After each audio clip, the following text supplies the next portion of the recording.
Michael, the news is now official that the Toronto Raptors will begin the season, at least begin the season in Tampa. Any surprise from you in terms of this announcement?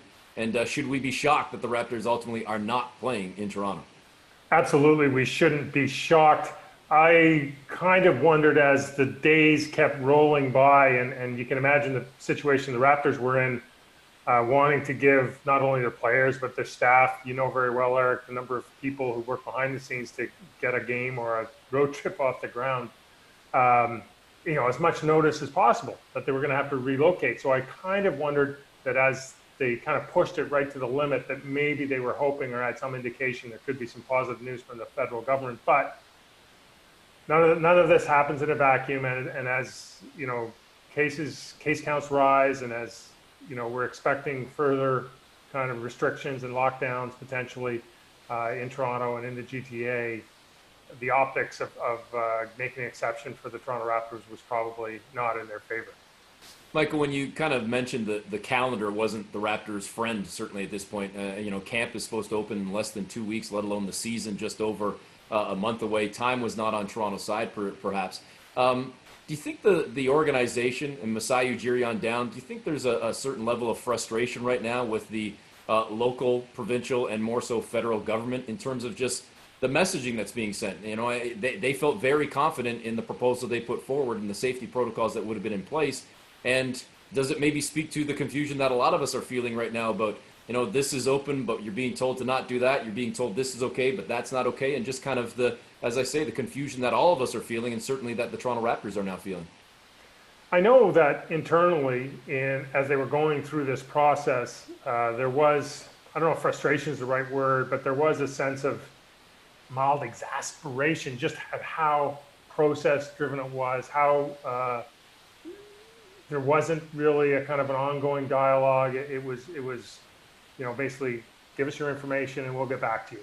And, I think from MLSE's point of view, and you look at, I think I know that they've been a really good corporate citizen through all of this. When you look at the things they did with their facilities to kind of feed frontline workers and even, contribute to food banks, and just all the messaging that they've been able to deliver on their platforms and all of that, they've done the right thing. And there's very little to no evidence that pro sports in any context has been a significant source of community spread.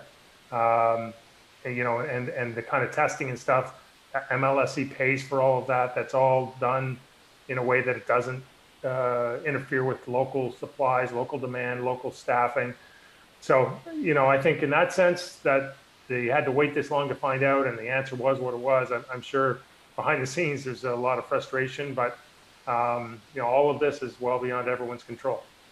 So, Michael, for at least the time being, the Toronto Raptors are playing in Tampa. So we assume that's for at least the next 3-4 months for the first half of this abbreviated 72-game season for the NBA. How does that impact then, if we role play here for a second? I'm Masai Ujiri and you're an agent or you're a player, and I'm picking up the phone saying, Michael, I want you on my team. I want your client on my team.